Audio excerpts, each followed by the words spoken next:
نبی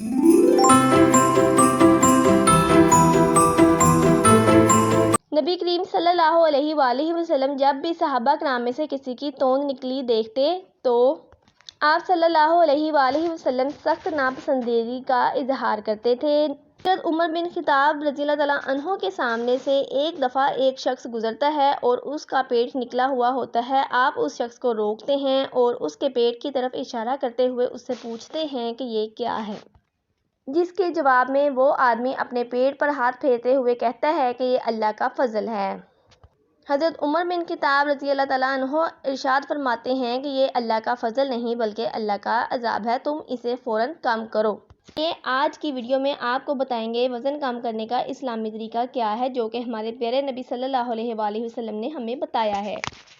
کھانے کے درمیان پانی کا استعمال نہ کریں، کیونکہ نبی کریم صلی اللہ علیہ وآلہ وسلم نے کھانے کے درمیان پانی پینے سے سخت منع فرمایا ہے۔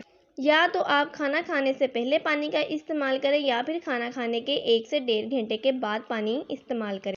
اسلامی روایات میں بھی یہی ملتا ہے کہ کھانے کے درمیان پانی پینے سے بہتر ہے کہ آپ زہر کا استعمال کر لیں، کیونکہ کھانے کے درمیان پانی پینا موٹاپا اور مختلف بیماریوں کو دعوت دیتا ہے۔ اب آپ کو نبی کریم صلی اللہ علیہ وآلہ وسلم کی حدیث مبارک بتاتے ہیں، جس میں نبی کریم صلی اللہ علیہ وآلہ وسلم نے وزن کم کرنے کے بارے میں بلکہ بیماریوں سے بچنے کا ایک طریقہ بتایا ہے۔ اس طریقے کے تحت آپ کو بھوکا بھی نہیں رہنا پڑے گا۔ تو فرینڈز، آپ صلی اللہ علیہ وآلہ وسلم نے فرمایا کہ آدمی کا پیٹ سب سے برا برتن ہے جسے وہ بھرتا ہے۔ اگر کھانا کھانا ہی ہے تو آپ اپنے پیٹ کا 1/3 حصہ کھانا کھائیں، یعنی 1/3 حصے سے کھانا کھا کر اپنا پیٹ بھریں اور 1/3 حصہ پانی پئیں اور 1/3 حصہ ہوا کے لیے رہنے دیں۔ یعنی اس حدیث میں آپ کو کھانا کھانے سے نہیں روکا گیا اور یہ بھی کہ چند نوالے ہی کافی ہیں۔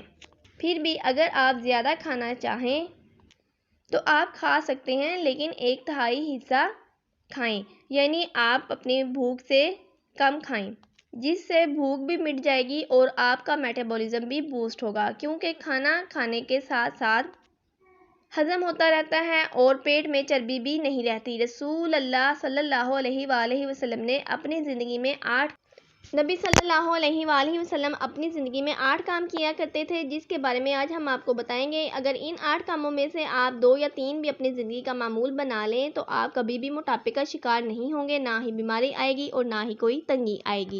نمبر 1 پر ہے انجیر کا استعمال۔ نبی صلی اللہ علیہ وآلہ وسلم کو انجیریں بہت پسند تھیں، آپ ان کا استعمال زیادہ کیا کرتے تھے۔ آپ صلی اللہ علیہ وآلہ وسلم نے فرمایا، انجیر استعمال کیا کرو کیونکہ اسے استعمال کرنے سے ہڈیاں مضبوط ہوتی ہیں، بواسیر نہیں رہتی، پیٹ اور معدے کے مرض سے نجات ملتی ہے اور قبض بھی نہیں ہوتی۔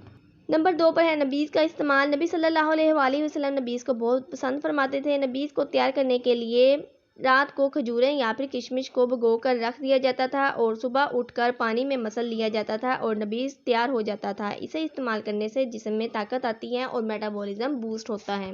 نمبر 3 پر ہے جو کا دلیا۔ نبی صلی اللہ علیہ وآلہ وسلم کو تلبینہ بہت پسند تھا، جو کے دلیے سے ہی تیار ہوتا ہے۔ تلبینہ جسم میں موجود فالتو چربی کو ایسے پگھلاتا ہے جیسے گرم چھری مکھن کو۔ نمبر 4، کھجور کا استعمال۔ آپ صلی اللہ علیہ وآلہ وسلم کو کھجوریں بے حد پسند تھیں۔ آپ نے فرمایا، اگر کوئی شخص نہار منہ 7 کھجوریں کھا لیتا ہے تو اس سے دن بھر کوئی جادو اثر نہیں کرے گا۔ نمبر 5، شہد کا استعمال۔ اگر آپ نہار منہ 1 چمچ شہد استعمال کرتے ہیں تو آپ کی ایجنگ سلو ہو جائے گی، آپ بیماریوں سے محفوظ رہیں گے، موٹاپے سے بچ سکیں گے۔